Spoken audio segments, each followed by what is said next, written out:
We've lined up the top stars from Hollywood and from all over the world to entertain you on a giant screen with the few colorful motion pictures you've been hearing about and reading It's about. showtime, folks. Enjoy the show. We're delighted to have you with us. They're driving theater. You'll find something to please you to add to your evening's enjoyment. Is pleased to bring you our feature presentation.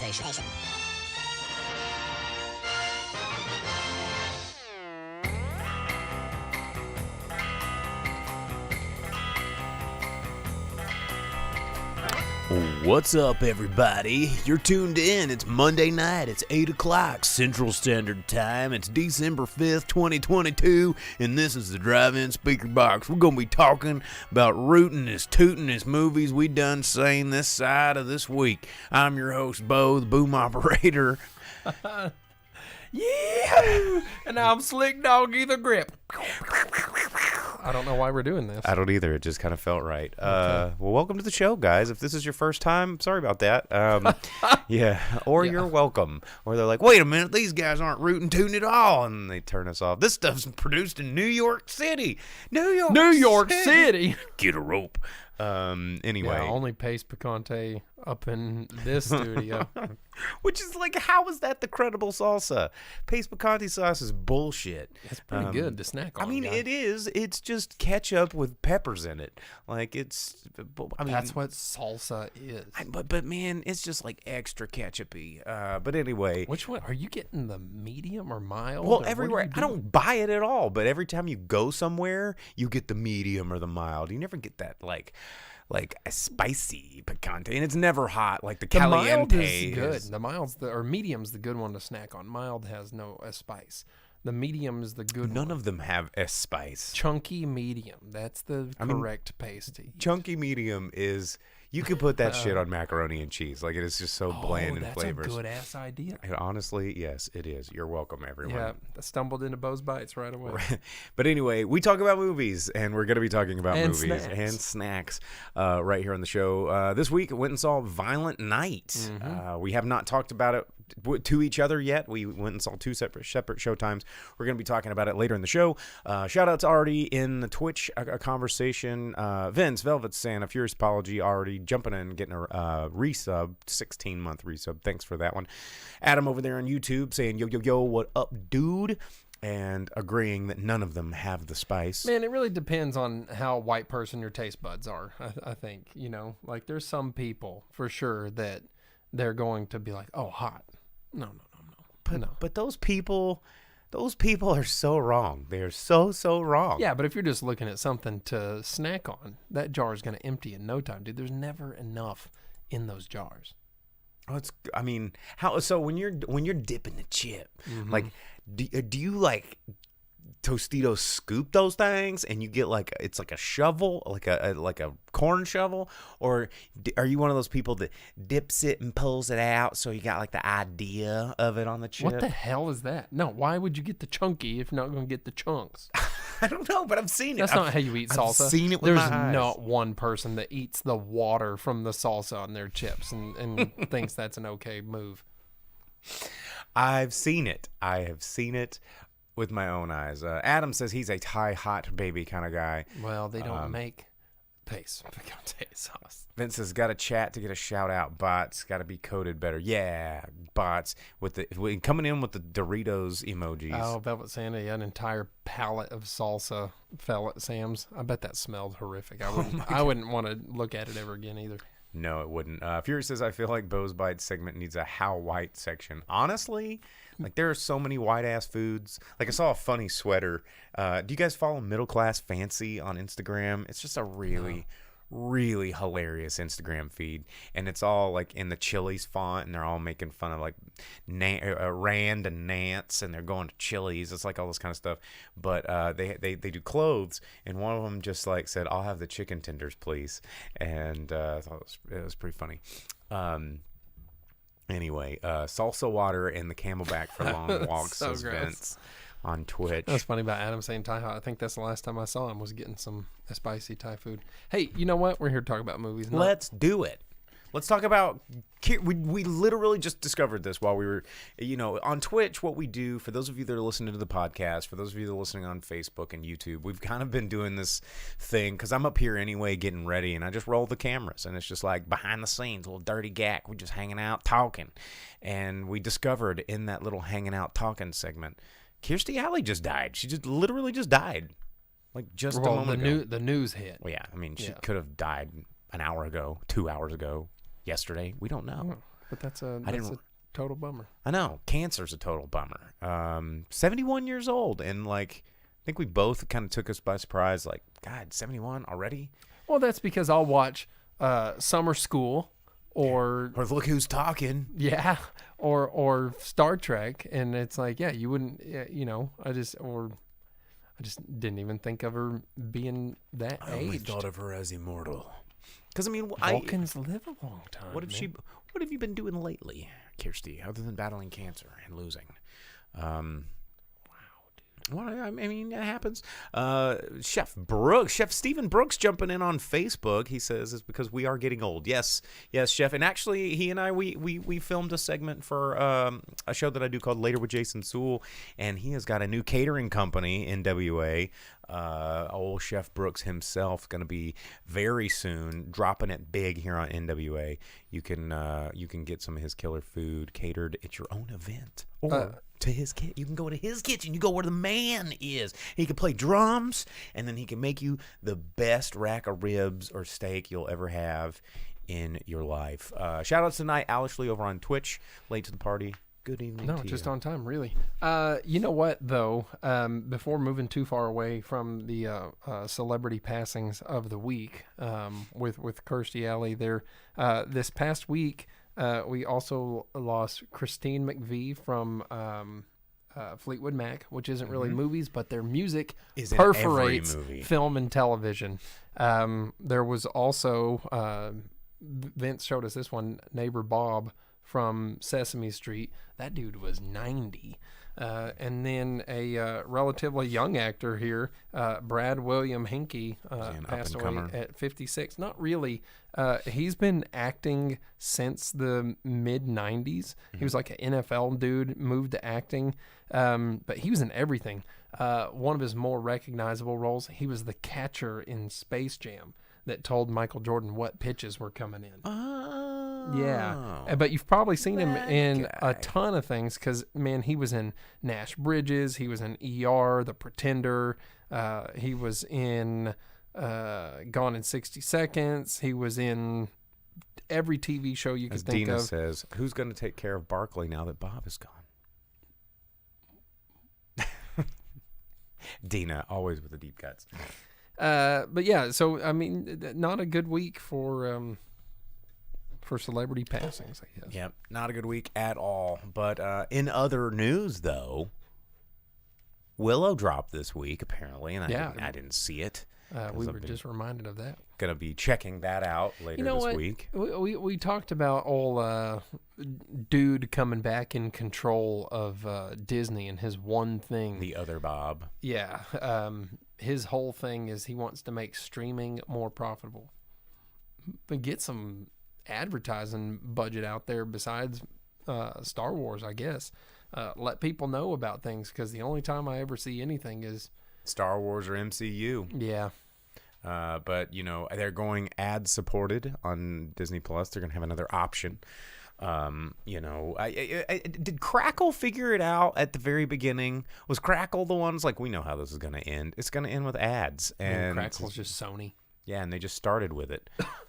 Not Alishley says, was going to ask if anybody thinks my kids should watch the first Willow before watching the new. Haven't watched it. Your kids should watch the first Willow, period. Yes, but sit with them during the pig scene, because it's horrifying, No, and you it's can't not. leave a child by themselves. It Says the dude that's like, I love scary movies. Bed Knobs and Broomsticks. Bedknobs and like, Broomsticks is one of my favorite movies, dude. Not a scary movie, though. There's a skeletal army of ghosts or whatever that Angela Lansbury has to fight off while the kids are scared in the bed on the castle. You were one of those kids scared in the bed. It's a horror genre movie, It bro. is. Okay. Okay, guy. Okay, Also, scaredy guy. don't hate on Bedknobs and Broomsticks. I'm not hating on it. I love that movie, but it's not badass scary. movie. But I was using it as the most innocuous, harmless thing ever to be like, yo, dude, I grew up on scary stuff like Goosebumps and Are You Afraid of the Dark? Goosebumps books. The TV show didn't exist when I was a kid, but yeah, I watched Are You Afraid of the Dark, which sometimes was pretty scary, dude. Yeah. I read all the scary stories to read in the dark or tell in the dark or whatever it was. I got those from the start. Yeah, Scholastic Book Club, baby. Yeah, yeah. But anyway, yeah. I don't even. As Vince said, my mom read me Goosebumps. Yeah, that's one of the best quotes of telling this you, show bro. ever. Night Ashley said, yeah, watching it together, the pig dogs used to be scary as well. That's what I'm saying. And when the people get transformed into pigs and they're just like, wah, wah. Oh, Yeah, well, yeah, like Val Kilmer like turns around and it's like Mad Hammigan, and he's like, "Wah!" That's what I'm And saying. It's horrifying. It's awesome. It's awesome. It's awesome. It's awesome. You love this movie? Download the movie now. Hey, don't forget next week. I think Monday and Tuesday, or Tuesday and Wednesday. I think Monday and Tuesday. It's on the worst days it could be. Monday and Tuesday, Conan in the theater, Fathom event. I'm gonna try and watch it Tuesday instead of taking my between job. Tomorrow, Tuesday? nap. No, next week. Next Tuesday. Okay. I gotta set a brain alert and a calendar alert because I gotta go see this. Yeah. Watch Got to go see this movie. That's right. The Atlantean Sword. Yeah. If you ever saw The Viking, you will see this movie and realize it's just a remake of Conan. But anyway, yes, that's going to be good. Other news. Cocaine Bear trailer dropped. Yeah, I've watched Saw that in that the theater. multiple times now. That was a whole thing. I think did we talk about that in the Discord this Oh week? yeah, it was a big conversation Yeah. in the Discord. And Vince was pointing out like how it's like a big reunion for a bunch of actors from some things too. It looks goofy as hell. It's And it's- Sharknado, Piranha 3D. It's like Ray Liotta and TikTok stars thrown into the same movie together. Velvet Santa says Cocaine Bear will bring this country together. I mean, it's one of those things that It has just- Bear sodomizing a man in the trailer. I don't think that it's going to. It might. I mean, look what Sharknado did. It became an institution, you know? And I hate that film franchise, but people like it. What's good guy he's gonna love it, and he outnumbers us. So, Yeah, The Americans is the show that Vince pointed out. Lots of people from.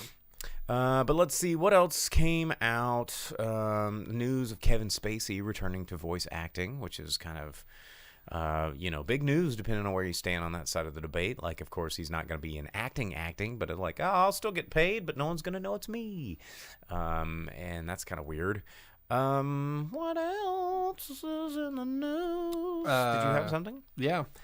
James Mangold is out there letting everyone know how pissed off he is that people are spinning theories about Indiana Jones 5 because he feels like maybe it's going to hurt the movie. Not that Indiana Jones 4 I think watching this is movie doing it is going to any hurt favors. this movie. Yeah, but he's like, oh, the rumors aren't true, okay? We're not replacing Indy, because everyone's like, who's going to be the next Indy? Harrison Ford can't do it anymore. And his answer to that was, oh, look, we de-aged him, okay? He could keep doing it if he really wanted to. We just have to CG him a whole He bunch. just needs to sign a waiver, and Right. it's done.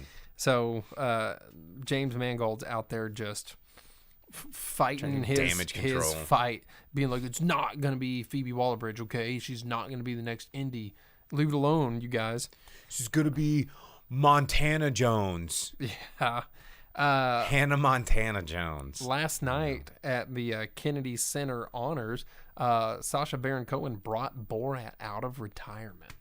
Very nice. Yeah, to make a bunch of jokes at celebrities like U2 and the president and stuff like that.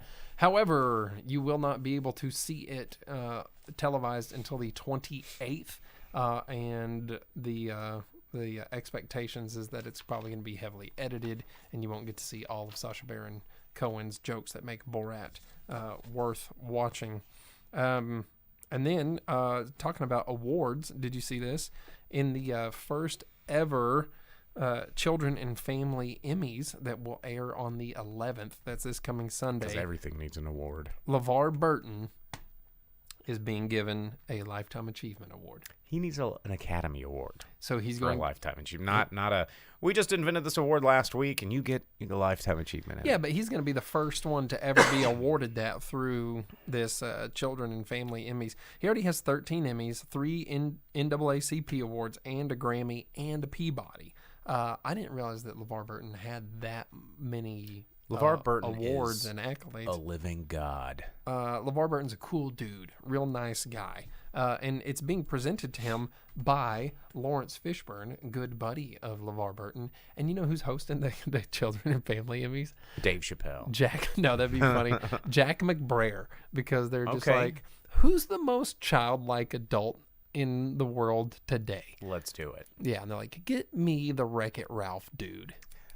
I think it's perfect. Mm-hmm. So yeah, LeVar So, Burton's always awesome. That sounds like it might actually be kind of fun. And it turns out you can watch the Emmys for free. There's like an Emmys website, and it's on 10 or 12 different streaming platforms. They've got to or give it away whatever. for free because interest is so low. That's probably true. But that's probably why they bring in a name like LeVar Burton. They're like, who is the best thing we can Who will break the internet for us? Yeah.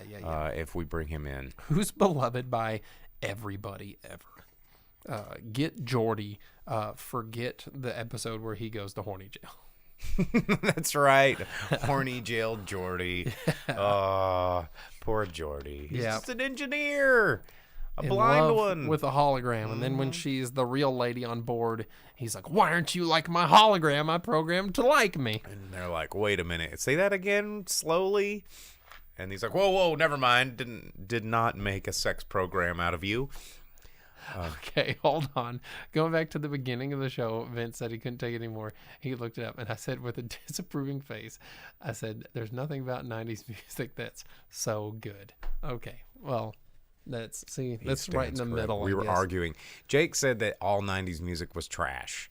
And I didn't hate it. I didn't say this that. table almost got flipped. I said there's only one band that I haven't liked. But stepping away from that real quick, Velvet Yeah, Santa. stepping You're a- nothing like my fan fiction. Yeah. Step it away from the part where you were super wrong about 90s music. Whatever. Yeah. You know what? Talking about things from the past that are upsetting. Did you see that they are rebooting Easy Rider? I did read that. Did you read That's about gonna it? be a comedy. Well, no. So they have yet to really start on it, but they have Why should it their be like idea. Road Hogs? Well, no. Remember that? Yeah, with Tim Allen and It was like Tracy Jordan in it or something, or Morgan. Tracy Morgan. Tracy Morgan wasn't in it. It was Feels like he was. John Travolta Oh yeah, that makes it better. and the dude from the Shoveler from Mystery Men. Why can't I remember his name? William H. Macy. Yeah, he's in it.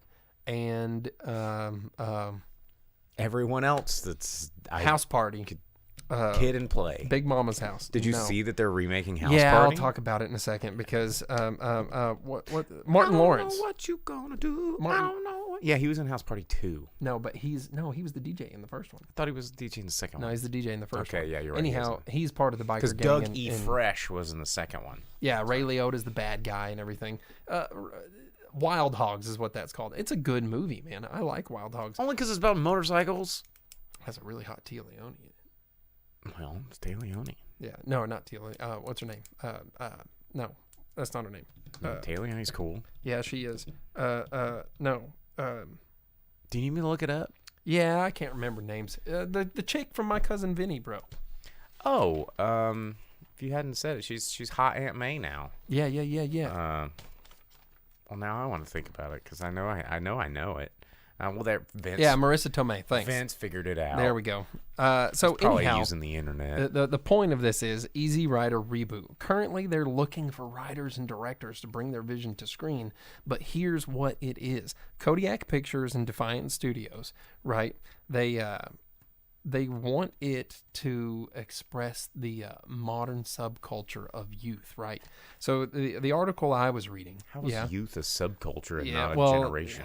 Hold on a second. So I was reading this article on Collider, and they kind of put it kind of well. It said, Easy Rider introduced a new wake of film and filmmakers coming off the golden age of studio pictures, right? So Easy Rider was like, well, we're going to do outside the studio, and we're going to have the writers and directors, and they're going to actually be the stars in the movie, and it's going to be like avant-garde type thing, and we're going to have creators be involved in it more than what they are, and it's going to be like low budget, everything. Easy Rider is a good movie, right? And the whole thing about it, have you ever watched it? Yeah, of course. Okay, so the whole thing about it is like these biker dudes are drug runners. They have the drugs on their bikes and they're riding it across country, but while they're doing that, they're out on the open road. They meet weird characters, and they come into contact with all of these people like in hippie communes, and they live the side of life that is free. They're out on their motorcycles, they're living for nobody but them.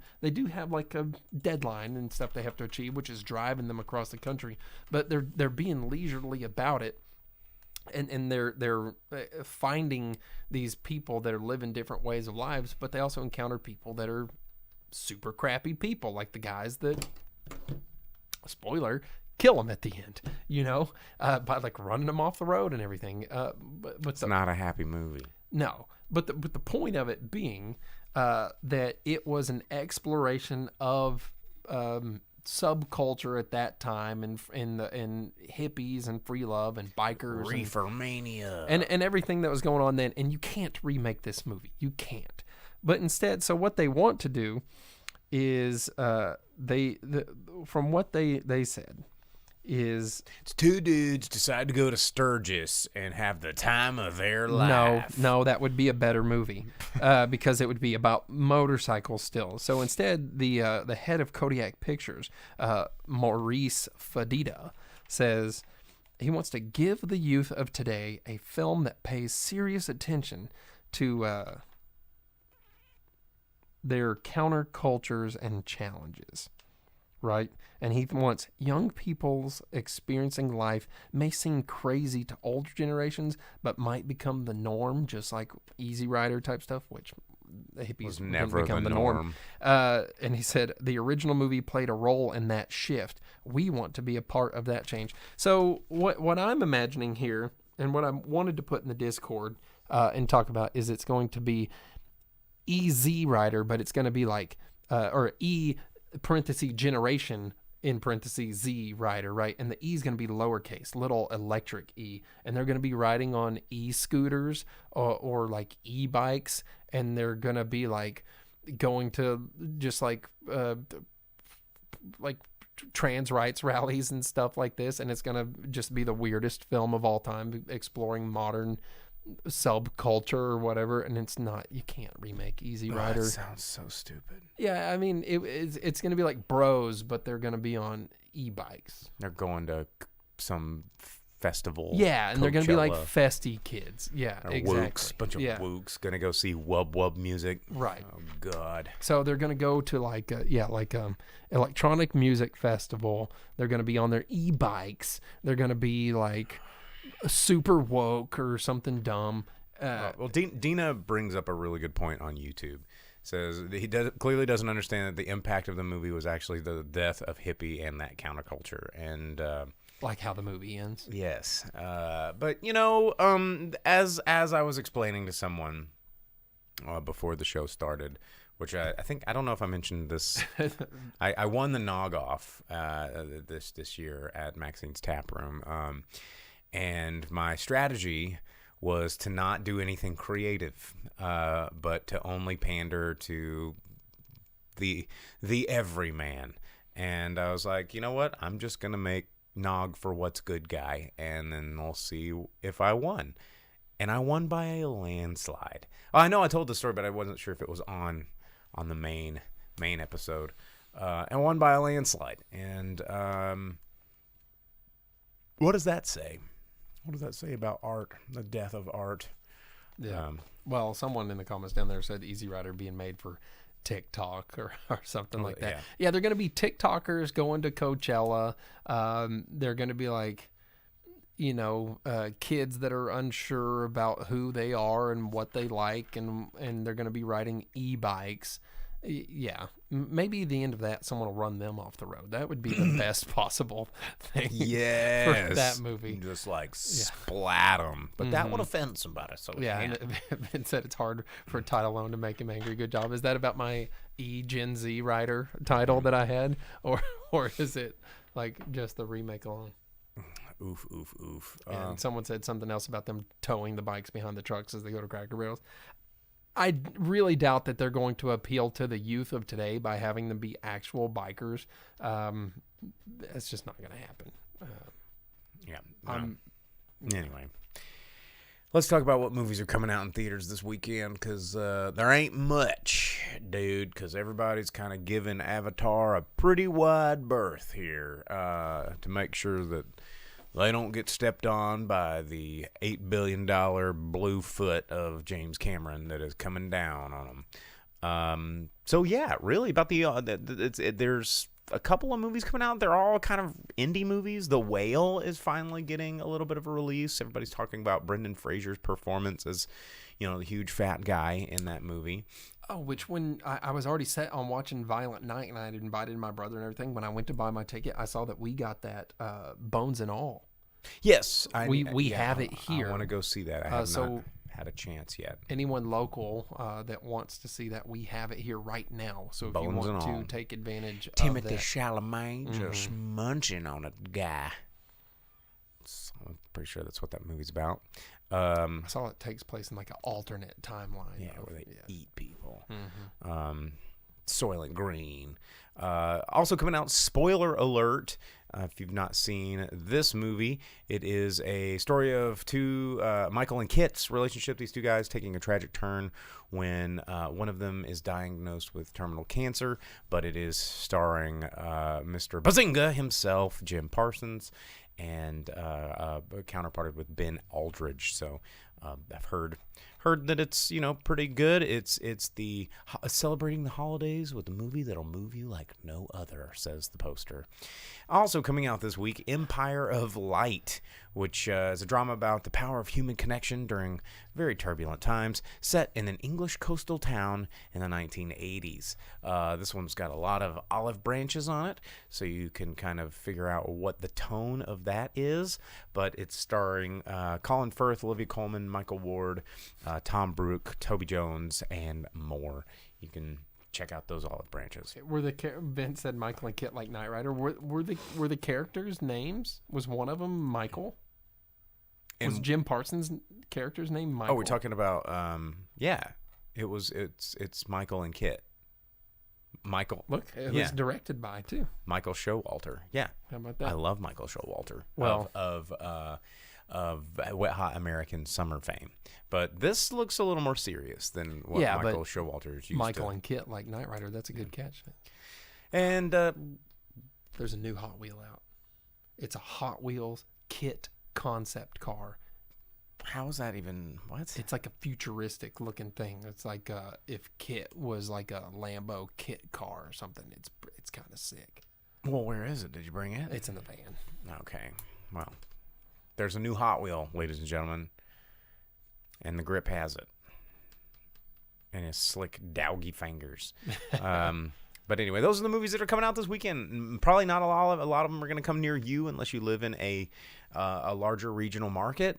Mainly because most of these are going to be on that not limited release, but not quite wide. It's that expanded release territory that we talk about sometime on the show. I think it's what a lot of these are going to hit because, of course, next week is Avatar, and everybody's kind of holding their breath, waiting to see if this is going to be the colossal juggernaut of financial, theater comeback that the first one was. But honestly, I'm thinking law of diminishing returns are going to say. I think Avatar's going to make a lot of money.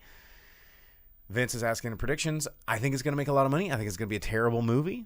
But I also think that people, it's going to make a bunch of money just because people are going to go see it. But I don't think it's going to have the overwhelming global phenomenon power that the first one did, unless the Chinese people are just as still into giant blue furries as they were, back in the day.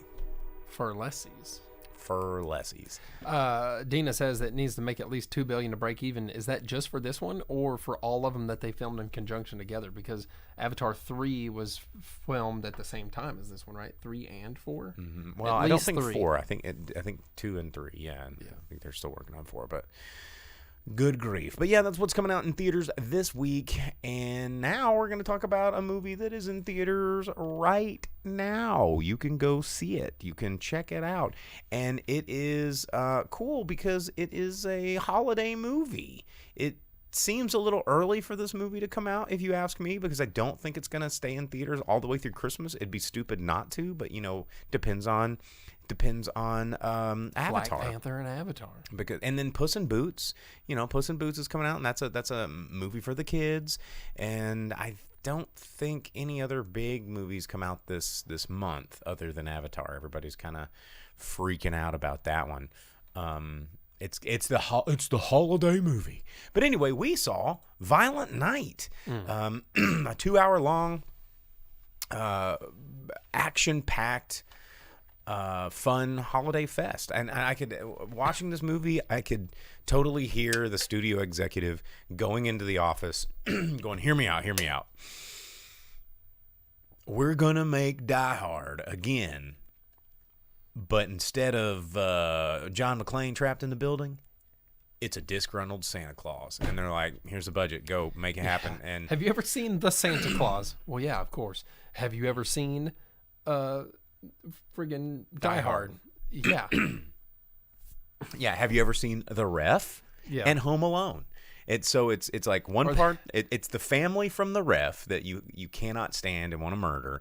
It's the child from Home Alone. It is the Santa from the Santa Claus, and the setup from Die Hard. Yeah. And that is this movie, and it's amazing. Well, yeah. So before we move too far away from the board thing, it's like when James Cameron walked in and he wrote the word Terminator on the board, and then the number 2, and everyone just said yes, and that's really how Terminator 2 got made. That was his entire pitch. He put Terminator 2. Like, he walked in, he wrote Die Hard, Santa Claus, +, right? And they're like, done. No, but that's what it is. So it's a living trope of all Christmas movies put together. Like, and somehow done in a very tasteful way, I thought, despite being incredibly violent. But a lot of fight choreography from the same teams that brought us like John Wick and stuff. It was the people that did Nobody and Bullet Train. Mm-hmm. Yeah. It was expertly edited. It had great pacing despite being 2 hours long, which I thought was going to be a little bit long of a runtime. I thought the script, like it was, the thing that I thought was so fascinating about this movie was, he gets a sharp candy cane and stabs a billion people in the eye with this thing, and it's like incredibly violent and hilariously violent in parts, but then it has every bit as much Christmas magic and heart and spirit as like Miracle on 34th Street. Well, and so the violence is a build too, right? Mm-hmm. Like, it's not just Santa off the bat just going to town on people that are on his naughty list. He didn't even want to be there. Yeah, he's John McClane. Like, he doesn't want to be there. He's forced into a situation, and there's no one that can do it better, and so he has to deal with a terrible situation. Yeah, he has to deliver the goods. And the thing is, I was kind of skeptical when I first saw this because the ads make it look like, okay, Santa, he's this somehow immortal, jolly, magical dude. So yeah, he's going to come in and just beat ass, right? And that's going to be kind of boring to watch for 2 hours. But they made him, his magic powers are not exactly for violence, and I thought that was kind of a fun way of making the violence have some sort of risk and reward. There were consequences in this movie. He couldn't have just run in there and go, I'm Santa, I'm bulletproof, and you're dead because you're a bad guy on the naughty list. And and not to give a part of the movie away because it was kind of fun to see it, but If you don't want to hear spoilers, 3, 2, 1. He's a Viking, like a Nordic warrior that has He got Santa Claus somehow. inexplicably been cursed with being Santa. And they don't say that, but that's exactly what they allude show to the you. backstory. Because he doesn't know why he's Santa or how it works or whatever. I mean, he might know why he's Santa, but he doesn't know how his magic works. It just does. He's just been doing it for, 1,100 years. Yeah. And which I thought was really cool, a really cool way of tastefully acknowledging that a lot of our Christmas traditions predate Christianity, and I thought that was a cool... that would be more than 2,000 years. Yeah, well, I'm just saying that they were saying... they're saying that this is not all just Jesus stuff, Christmas and traditions, saying it without saying it. And I thought that was kind of cool. And giving him a little bit of a backstory and revealing why he's good at certain things in this film without it just being like, oh, well, Santa Claus is just a badass. And they handled that really, really well. One thing that I noticed that I thought was really, really fun, and nobody in my group noticed until I pointed it out, but again, going back to the Die Hard references, because there was a lot of them, but it was the bad guy team from Die Hard 1 and the bad guy team from Die Hard 2. Yeah, the snow guys. Well, yeah, we can't. That gives away parts of the movie. No, it doesn't. It does. Not really. But you're right. It is the Die Hard 1 and 2. Yeah. Put together. Yeah. And I thought it was really, really, really well done. And John Leguizamo is great, although the ending there I thought was a little just stuttery. But David Harbour as Santa Claus, holy crap, did he run away with that? Well, and the way that they integrate his like ho ho ho's and stuff like that to make him like Santa, it's not stupid. No, it's not. The only thing that was really dumb in the entire movie is the opening, like the way when he sets off in the reindeer and everything. And the lady's like, yeah. Well, because it was trying to set it up like Bad Santa, and that movie. This is not that movie. Like, I think this movie has more staying power as a holiday classic than Bad Santa, because Bad Santa was like, hey, we're going to talk about butt sex and a Christmas movie, and you're going to get totally thrown off guard because we're going to drop F-bombs in a Christmas movie. But this movie's surprisingly wholesome. It is, despite the rated R and despite all the violence. The whole thing is about the little girl and Santa Claus and their relationship and believing in Santa, believing in each other. Mm-hmm. And because the Santa, he's very disgruntled at the fact that all kids want is just money and video games. No one believes in Christmas anymore, and he's like, he's not having a good day. He's like, maybe this will be the last Christmas. I'm kind of fucking over this. And he, encounters this girl who believes so hard, and then also needs him at the same time. And that girl's the only reason he turned around and saved the day, because he was like, I'm out of this. I have machine guns. Sign me out. I wish they would have explained why her cookies were the only one that were good too. Well, they were all homemade. They got together and made them together. No, just the daughter made them, because she's like, oh, I designed them myself. I made this one look like Santa. It's like, oh, so yum. But Velvet Santa said he made the mistake of seeing Bad Santa in the theater with my mom. Yeah, well, my mom loved that movie. But it's this movie is such a Christmas movie, and I think that's what really got me is and Beverly D'Angelo was a little awkward to look at. Yeah, well, it's been that way for a while. But there were elements of Christmas Vacation talking about Beverly D'Angelo in this. Like anything that's like a big Christmas classic, like there's parts of Hook, there's parts of Home Alone, there's parts, more than enough parts of Die Hard.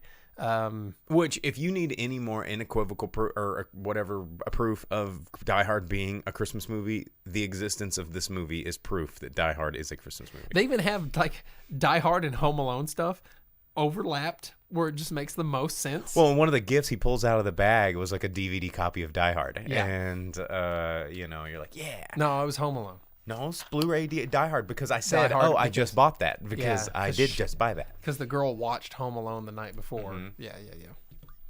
And like, so it's meta, and the thing about it too is it's like it's not so self-referential that it rubs it in and it ruins the movie, where they're like, oh, if we point it out, no one can make fun of us for it. It just integrates it the way that you're supposed to, the way that we talk about movies, where it's like, instead of, things like thrusting a character out there and be like, this is who you're supposed to like, and look at us because we're so woke and this is what we do. Our character has tits on her. You guys like that kind of thing, right? It's because we're appealing to a female audience. Instead of saying that, just like create a hero and let it happen. This movie does that kind of thing where it integrates things and it doesn't always point it out to you, and it just lets it happen. And it works much, much better that way. I mean, I would go, I do like myself some good Christmas movies, and they don't all have to be like Gremlins and Die Hard. Granted, I do like those. But I would comfortably say that David Harbour has made himself like a foothold as an iconic Santa, which we haven't seen a good iconic Santa since or Kurt Russell, when he came in and was Christmas Chronicles Santa, and like that was the last new Santa since Tim Allen. Yeah, I didn't watch that one, but his picture on the cover art of oh, dude, he's a great Santa. He's a fantastic Santa, and generally there's lots of movies and there's lots of Santas in movies, but only so often do you get one that's like boom, yes. And David Harbour just took this character that's been done a million times, made it his own, and made it unique. And I thought that was really, really cool. And hats off to Tommy Wirkola and his team of creating a Christmas movie that is essentially a love letter to Christmas movies, but still being unique enough to stand on its own 2 feet. And yeah, there was a couple parts like the poop jokes and the vomit jokes that are like, okay, whatever. But for the most part, this is a really good Christmas movie. Well, but both of those occur at the beginning of the movie, and it's that like lure you in type thing, It's for the people in the back that are like, man, I wanted a wooden pickle in the butt. Golly. And they did have a funny in the butt joke though that was really cute with the little girl. Oh, yeah. You just made this so weird. I hope Spoiler alert! Anyone The thing in the butt with the little girl was really cute. Stop! Though. You have to stop. You have. Well, they were on the walkie-talkies and they're saying, "Take this coal and shove it," and then she finishes. She's like, "In their ass," and he's like, "Hey, no, can't say that." That's what I'm saying. The movie's like surprisingly wholesome because it is still Santa and it is still a 9-year-old girl. Can I say butthole? And he goes, "No, let's not." And it was really funny. But yeah, it is wholesome. But then the dude gets his head electrocuted and lit on fire, and his head melts. Oh, and it's just he just keeps setting more and more on fire. It's so fun. It's just real stupid. It's pretty intense, but in a good way. I mean, I would watch this again next year. Yeah, I would make this like a yearly thing. I would add this to the roster of Christmas Vacation, It's a Wonderful Life, Miracle on 34th Street, The Santa Claus, movies that you watch on Christmas type of thing. And this is like you could make a timeline of what you watch instead of watching Christmas Story forever and ever and ever 24 hours and it's awful and I'm tired of it. You could watch things that are progressively more mature audience, modern type thing. Yeah. I think it was really good, and yeah, David Harbour's. I liked him a lot better as Santa than I did as Stranger Things guy. No, Hellboy. Oh, yeah, agreed. Vince says it's good to hear how much you guys liked it. The trailer didn't wow me. The trailer didn't wow me either. And something about these producers, because the trailer for Nobody was probably the most interesting one, and I was like, oh, I'll watch it, and then it ended up being a lot better. Bullet Train trailer it was laughable. It was like, well, this movie's going to be trash, and we went to it thinking it was going to be stupid, and we were going to razz on it, and it turned out we came here and we're like, you guys, Bullet Train's so sick. Someone in the comments said Bullet Train's now on Netflix. You can watch it. And they liked it. It's a good movie, and this movie's the same. It's like you don't get what the movie is. If you liked any of those Christmas movies we talked about, you'll like this movie. Yeah, if you like Christmas and movies. I get so sick of people saying that just because something's not for kids, that it's not a Christmas movie. Eat a dick. Like Christmas ain't just for kids. Miracle Scrooged. Or what? It's a Wonderful Life is about a dude about to commit suicide. Like, he did commit suicide. Yeah. you know, and oh, hey, movie out, I'm checking in late. What's up? But you know, not all Christmas movies have to be like, what is it? Is it Mr. Destiny? I think is sort of a Christmas movie, but not. Scrooged. Scrooged is not for kids. It has tits in the first 5 minutes. Most people don't remember that part, but it's just like full on frontal nudity in Scrooged, and it's people are like, oh yeah, it's a great Christmas movie. Yeah, Gremlins is a Christmas movie. Yeah, Gremlins is totally a Christmas movie. And it's full of blood and goo. And people are like, no, isn't that a kid's? No, it's not a kid's movie. Gremlins is not a rated R movie, but it is still a horror movie. And it is very much a Christmas movie. It is about a Christmas present gone wrong. And this is about Santa delivering his presents gone wrong, which has happened in 1,000 Christmas movies where it's like Santa gets kidnapped, or Santa's sleigh breaks down, or Santa loses his bag, and some scrappy kids have to help Santa save Christmas. That's like even Disney's The Santa Claus isn't really a kid's movie. It's a family movie. Santa dies in like the first few minutes. It's all about Scott Calvin and his wife that hates him, and they're trying to It's make the Miss do Doubtfire as of Christmas. as co-parents, right? And the whole time she just hates him and hates him and hates him until he finally proves that he's Santa and delivers. And then she's like, well, now that you're famous, I guess I accept this. Yeah. You know, like there's plenty of movies like that. Like they're not kids movies, they're family movies, and I think this one's probably. And did I say this on a previous show? Because I know I've been thinking it a lot, but I get really mad when people think that family movies have to be aimed specifically at the kids, and then the parents just have to tolerate because it. that's what they started labeling those movies was family. No, family movies should be for the whole family. Lethal Weapon is a Christmas movie too. Yes, Lethal Weapon's almost everything Shane Black does is a Christmas movie. Like Kiss Kiss Bang Bang and Lethal Weapon, very, very Christmas movies. Kiss Kiss Bang Bang, a Christmas movie? Yeah, it starts off at a Christmas party and takes place through most of Christmas. It all takes place in one day? Over the course of like a week in December. Oh, yeah, so not a Christmas movie. Just beginning of around Christmas. 7 days of Christmas movie. Yeah, I mean Advent. It's an Advent Advent movie. Velvet Sin says Batman Returns is a Christmas movie, but not for kids. I mean, yeah, most of that movie takes place at Christmas. That's true. You're right. Not Alex, who says nudity and cussing doesn't mean my kid can't watch it. If it's good overall, that's more important. I wouldn't take a kid to see Violent Night. I mean, it depends on how old the kid is and how many video games they play. Well, that's true. There's nothing worse in it than what you're going to get on Call of Duty, you know. True. Yeah, a lot of blood, a lot of and it's all stylized too. Yeah, it's like comedic gore. Mm-hmm. There's no real brutal anything in the movie. I mean, there's like a lot of sledgehammers to the backs of heads and stuff. Yeah, and people still take a lot more abuse than what they really would. Right. It's like they have the physical stamina to take cartoon abuse like Home Alone, but then they eventually die. You know, because I mean, if you really thought about what would happen to the sticky bandits in Home Alone, they would have been very dead, and the brains would have been very all over Kevin's house. If those, I think there was a Mythbusters where they were like, let's see if a paint can would kill you, and they're like, yes, this it movie would. shows what it'd be like if the Home Alone booby traps were real, which is a fun thing to see on screen. And the Home Alone scene in this movie, I guffawed. It was so good. It was so good, and rarely do I laugh audibly out loud in a movie like that. So I went with my brother, and he's told me twice since we watched. He's like, "Dude, thanks for taking me that movie. It was a good time." So, it was a good time. I did like it a lot more than what I thought I would. It was a good movie. So there we go. We have sang a lot of praise on Violent Night, so we're going to move on. But it is in theaters right now. You better watch it. You better watch it. You better. Okay. Yeah, that was low-hanging fruit. Now we're going to move things over to the box office because that's what we do. Before we do movie hour and ask how tall am I, I have been recorded at standing 6'6" tall at my tallest. I think now I hover somewhere about 6'5". Posture.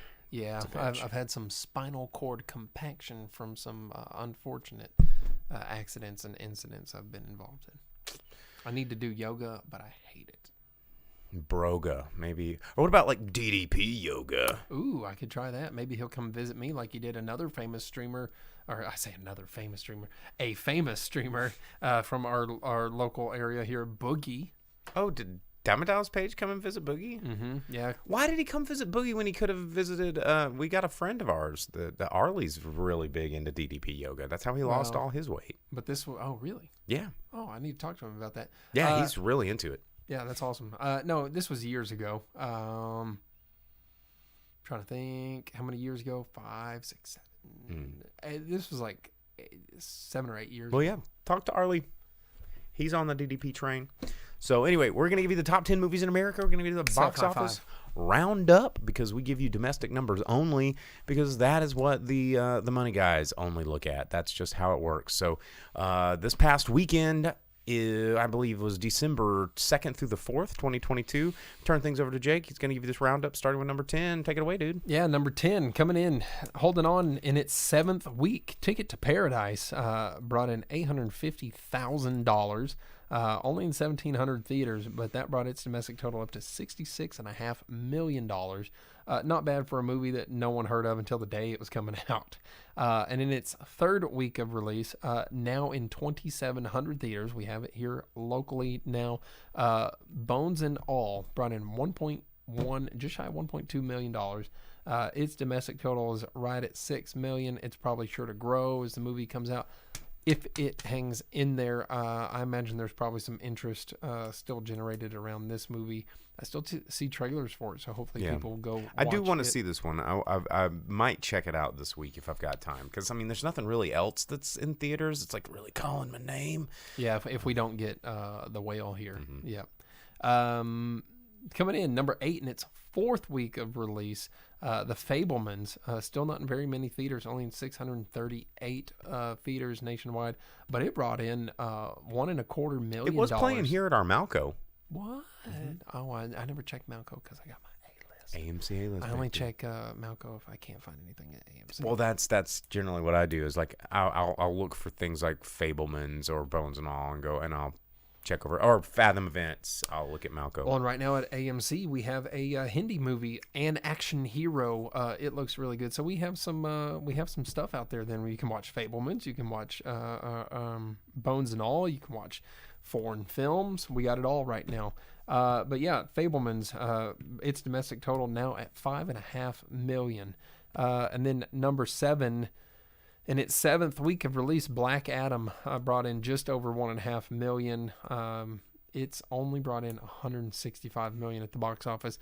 I'm sure WB is not super stoked about that. Probably not. I imagine that they like that it's doing better than what most people would predict for DC stuff. It's probably killing it in merchandise for kids because those toys are still everywhere. But that box office is nowhere near what Marvel typically does.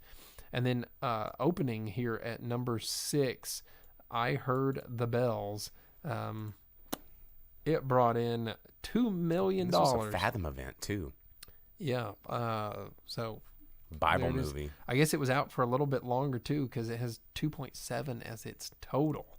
Maybe a Thursday opening. Maybe what it brought in this afternoon. It's a movie about Henry Wadsworth Longfellow, fellow who wrote Christmas Carol.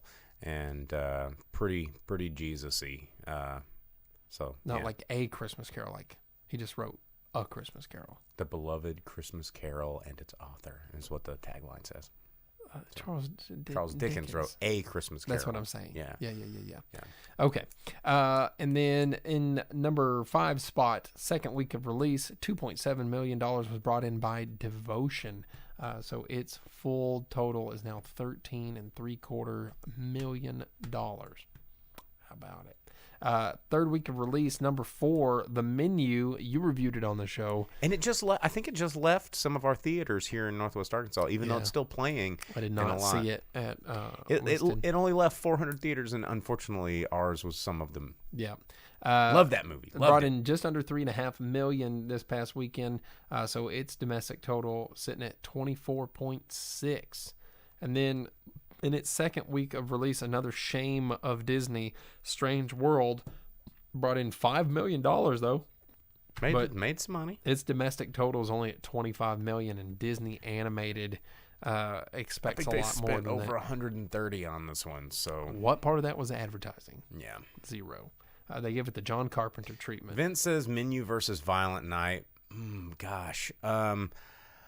I would recommend Violent Night to more people than I would recommend the Menu to, mainly because I think to enjoy the Menu as much as I did, like working in the service industry, really helps. But they are both very, very good movies. Well, I think the Christmas themes and action genre are a bit more universal. Yeah. Agreed. Coming in at number 2, opening at number 2, Violent Night brought in just under $13.5 million. Not bad. Not too bad. I would expect more for it. I mean, being in 3,600 theaters, but Yep. doesn't look like too many people were going to the movies unless they were watching the number 1 movie, staying at number 1 for the 4th week in a row, Black Panther, Wakanda Forever, $17.5 million. Its domestic total dwarfing Black Adam at $393.6 million. Lots of people want to see Namor's little wings. They do. And they want him to have his own movie now. Everybody's Really? talking about it. Be like, where's the Namor movie? Well, the unsuccessful characters on the page really translate to being big time at the box office. No one's ever cared about Black Panther. No one's ever cared about the Guardians of the Galaxy. No one has ever cared about Namor. They've had their little spurts of popularity where someone's like, yeah, this character's pretty cool, or hey, look at this. You know, I think the last time Black Panther got a big kick was some rejuvenation, and the time that anyone cared about it was in Civil War or I think it's an easier Secret Invasion. That's what it was. Yeah, it's an easier palette to work with for a studio, is like something that doesn't already have a monstrous fan base. Yeah, like Marvel gives a shit, though. True. Because they're like, heard you like Captain America. What if he's nothing like Captain America? Heard you guys like Spider-Man. What if we took a shit on Spider-Man? Hey, found out you boys are into the Hulk. What if Planet Hulk never happened. And Yeah. he was an idiot that liked tacos. Yeah, it turns out Hawkeye, most badass character in the world. Everyone loves him, like a diehard fan base since he was introduced. What if he's just plain as hell? What if he's Jeremy Renner? Yeah. Hey, heard you guys like Black Widow. What if we just make her Scarlett Johansson? Period. The end. That's it. And we're done. There's nothing cool. Moving about on. it. Yeah. Yeah. They're like, remember when we gave you Robert Downey Jr. because Wizard Magazine told us to, and you guys really liked it? What if we just didn't do any of the rest of that, and we made his movies suck? And everyone's like, Marvel, you're the best. You're killing it. Here's more money. Yeah, and everyone's at San Diego Comic-Con just like tweaking their ding-dongs so hard at friggin' MCU, and they're like, I can't believe it, MCU did it again. I can. They Yeah. did the same shit again. Black Adam was a lot better than most MCU movies, but they did my boy Hawkman wrong. That's because Hawkman's stupid. Hawkman's rad. Maybe so. Well, all right, guys. Well, that is our show. Kept it in right at an hour this week. That's pretty amazing for us. Channing Tatum's supposed to be Gambit. Question coming in off If he Twitch. can do a Cajun accent, go for it. Hey man, who was Gambit in the Wolverine thing? It was the guy that kills all the movies. It was John Carter from Mars, bro. Yeah, what's his name? I forget his name because he was deemed a movie killer there for a while. It's like if he was in a movie, then it was not going to do well. Him, the Avatar guy too, Sam Stinky Dick. Yeah, that one. What's the dude's name? Tyler Kitsch was John Taylor Carter. Kitsch. Taylor Kitsch. Yeah. Taylor Kitsch was John Carter, but I can't think of the I keep wanting to say Rockwell, but it's not because I love him. Anyway, yeah, those people. Sam Rockwell was in a Marvel movie. He was the bad guy from Iron Man 2, 3, Iron Man 2, Iron Man 2. Sam Rockwell's just good all the time. Worthington. Yeah, Sam Worthington. So bad we forget their names. But anyway, all right, guys, we're going to get out of here. Thanks for tuning in. Be sure to like and subscribe wherever it is you get your podcast. You can follow along Facebook, Twitch, or YouTube Live, where we do this live. Talk to us on the Discord. Every Monday night, Central Standard Time, 8 o'clock. Or you can download just the audio version of this wherever it is you download your podcast. And if you want to keep up with the conversation all week long with some of the other people here in the chat, you can join us on our Discord, which the link is right there in the comments and also stapled onto our pages on our Facebook, Twitch, and YouTube. So, as always, I'm Bo, the boom operator. I'm Slick Doggy, the grip. And we will see you guys next week, y'all. As you leave the theater, folks, please be careful. Don't let this happen to your car. Be sure to remove the speaker before you leave. If you should accidentally pull a speaker loose, please turn it in at our snack bar or box office. Thank you.